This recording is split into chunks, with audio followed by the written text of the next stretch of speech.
हिमांशू आणि माझी बहीण अमृता. आज माझ्या जगात नसलेल्या या सर्वांना आणि जगात आज असूनही माझ्यापासून कायमचे तुटलेले माझ्या आयुष्यातील सर्व गाळलेले जागांना हा माझा पुरस्कार अर्पण करतो. पुन्हा एकदा मी नसल्यामुळे मी तुमची माफी मागतो. आभारी आहे. आपला डॉक्टर राहुल देशपांडे.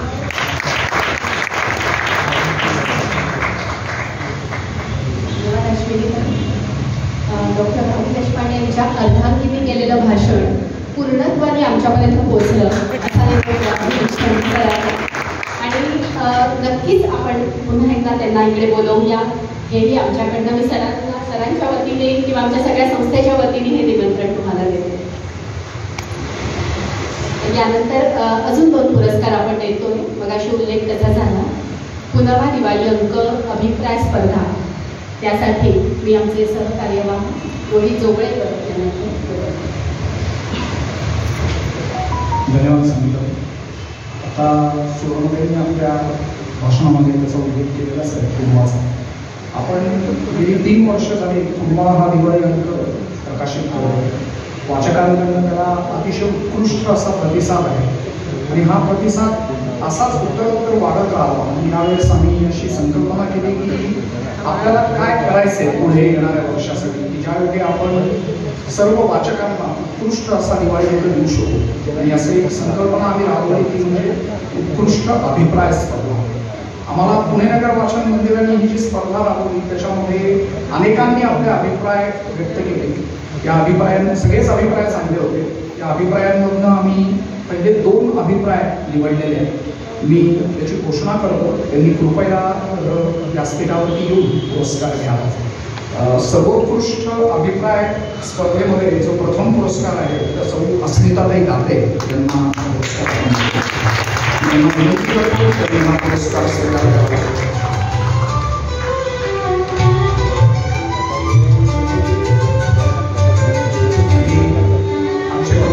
देवेगावकर सरांना अशी विनंती करतो की त्यांनी अस्मिताताईंना हा पुरस्कार द्यावा.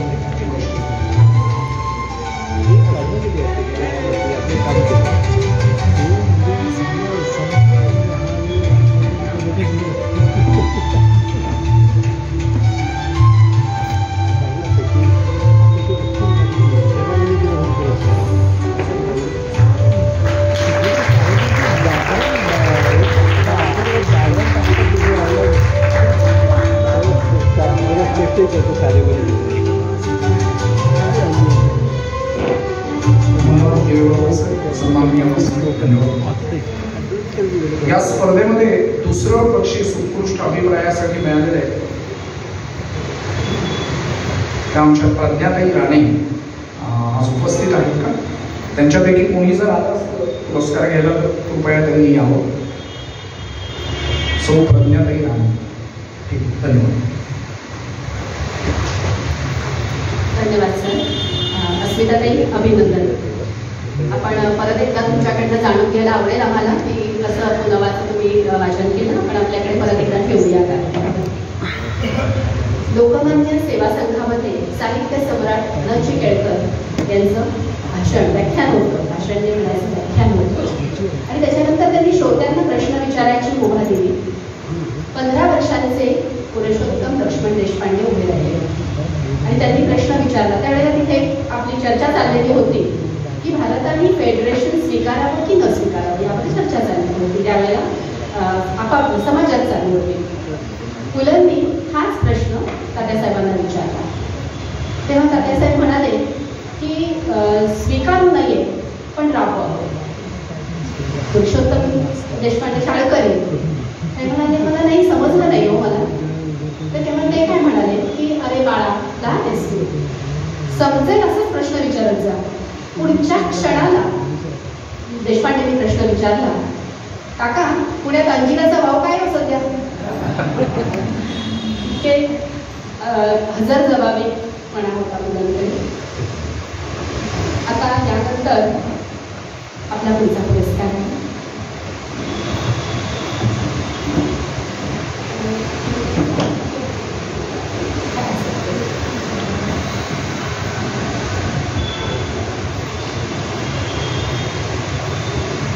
यानंतर आपण एक उपक्रम जो मगाशी सुवर्णाताईंनी थोडासा सस्पेन्स म्हणूया रहस्य ठेवलं की काहीतरी वेगळं आम्ही करणार आहोत. तर जवळजवळ 2,2500 वर्षांचा इतिहास असलेली आपली ही मराठी भाषा आहे. मराठी भाषेची महती, अभिमान आणि कौतुक याचं संत ज्ञानेश्वरांनी यथार्थ वर्णन केलेलं आहे. माझा मराठाची बोलू कौतुके परी अमृता देवी पैजा जिंके ऐसी अक्षरे रसिके मिळवते. मराठी भाषेचा अभिजात दर्जा प्राप्त झाला हा गौरवास्पद क्षण. अर्थात लोकमान्य टिळक, लोकहितवादी शास्त्री चिपळूणकर, दत्तोबाबत पोलदार, विठ्ठलरामजी शिंदे, अत्रे, राघव गडकरी, वि. स. खांडेकर, केशवसूत, बालकवी, गोविंदाग्रज नावाची यादी न संपणारी. पण या सर्व आणि अजूनही अनेक दिग्गजांच्या लिखाणाने समृद्ध अशा मराठीला खरंतर प्रमाणपत्राची गरज असते. पण आज भाषेचा जो अभिजात दर्जा आपल्याला मिळालेला आहे तो टिकवणं, तो वाढवणं आणि त्याचा मान राखणं ही जबाबदारी आपली आहे. पुणे नगर वाचन मंदिराचं त्यासाठी पुढचं पाऊल ज्यासाठी मी इथे कार्यकारिणी सदस्य स्वातीताई ताटपाळे यांना बोलवते, तसंच आमचे सहकार्यवाह प्रसाद जोशी यांनाही इथे आमंत्रित करते.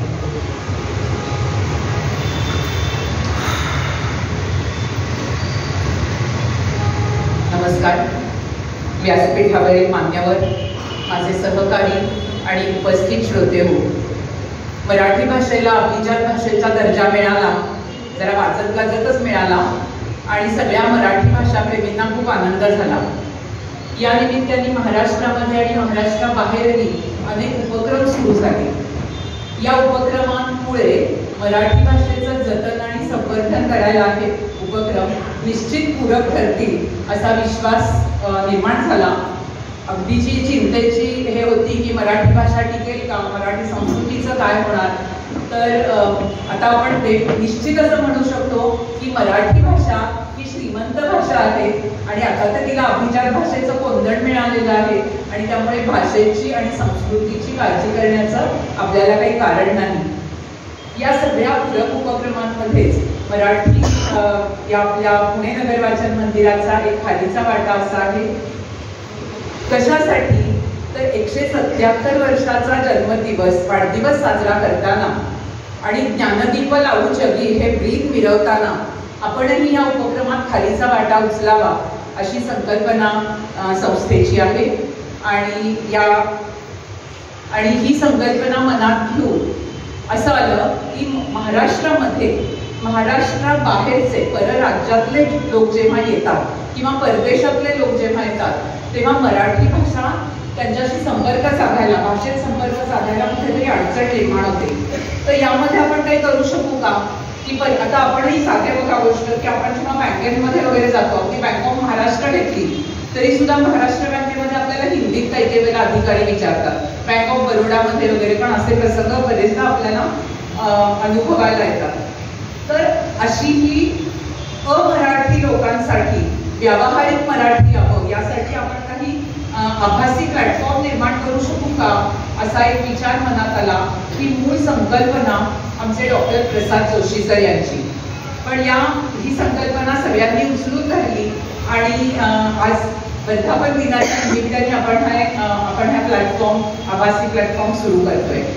आपण ह्या ज्या चित्रफिती बनवलेल्या आहेत या चित्रफिती सुरुवातीचा पहिला टप्पा हा 10 ते 12 चित्रफितींचा आहे आणि पुढच्या टप्प्यावरती ह्या चित्रफितींची काठिण्य पातळी हळूहळू वाढत जाणार आहे. म्हणजे सुरुवातीच्या चित्रफिती ह्या 2 ते 3 शब्दांची वाक्य इंग्रजी भाषेतली जेव्हा येतील लोक तेव्हा त्यांना ते मराठीतले शब्द कळावे एवढाच हेतू आहे आणि हळूहळू ते व्यावहारिक मराठीकडे आपला अभ्यासक्रम वळेल.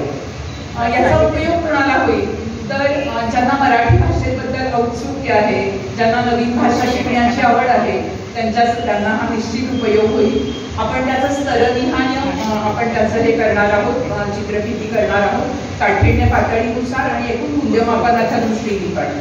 आज त्याचं उद्घाटन आपण करतोय. अगदी सुरुवातीच्या टप्प्यामध्ये या 10-12 चित्रफितींचा जो एक सुरुवातीचा टप्पा आहे याच्यामध्ये आपण अगदी साधे विषय घेतले. भेळ पार्टी, बँक, रिक्षावाल्याशी संवाद, बस स्टँड असे विषय घेतलेत की ज्याला आपल्याला संपर्क साधता येईल मराठीमध्ये. याचं आपण आज उद्घाटन करतोय. ह्या ज्या चित्रफिती आहेत या ज्ञानप्रबोधिनीच्या शैक्षणिक साधन केंद्र यांच्या मार्फत त्याची निर्मिती झालेली आहे आणि आम्ही सगळे कार्यकारिणी सदस्य या सगळ्या प्रकल्पामध्ये सहभागी आहोत. आजच्या वर्धापन दिनाच्या निमित्ताने या नव्या प्रकल्पाचं उद्घाटन करताना आम्हाला सगळ्यांना खूप आनंद होतोय.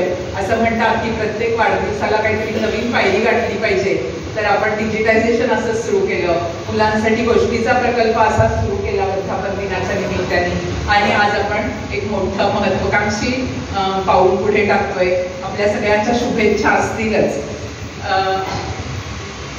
आजचा आनंद अशासाठी आहे की वर्धापन दिनाच्या निमित्ताने होत आहे आणि दिवेगावकर सरांच्या हस्ते याचं उद्घाटन होते. कसं मराठीत बोलू? मराठी सगळे असतात आणि इंग्लिशमध्येच आपण काहीतरी व्हॉट्सॲपवर लिहित असतो, तर आपणच तर ते मराठी टिकवली नाही, मराठीत बोललो नाही, मराठीत मेसेजेस टाईप केले नाही, तर ती मराठी कशी टिकेल? आणि यासाठी मराठी भाषाप्रेमींच्या उपस्थितीमध्ये आणि त्यांच्या हस्ते याचं उद्घाटन होत आहे याचा जास्त आनंद आहे. आजची जी आपण एक प्रातिनिधिक स्वरूपात चित्रफित दाखवत आहोत याच्यासाठी आपण मूल्यमापनाचा भाग त्यामध्ये इन्सर्ट केलेला नाहीये. मूल्यमापन आपण ऑनलाईन आणि ऑफलाईन दोन्ही स्वरूपात आहे आणि ते स्तरनिहाय होणार आहे की समजा मला ही लेव्हल आली की ती त्याची पुढची लेव्हल तो माणूस प्रवेश घेऊ शकेल त्याला. तर आपण मी सरांना परवानगी मागते की आपण त्याचं उद्घाटन करूया. मी आजच्या कार्यक्रमाचे प्रमुख पाहुणे म्हणजे कौस्तुभजी दिवेगावकर यांना विनंती करतो की त्यांनी कृपया खाली येऊन लॅपटॉपचं बटन लावून या चित्रफितीचं उद्घाटन करावं.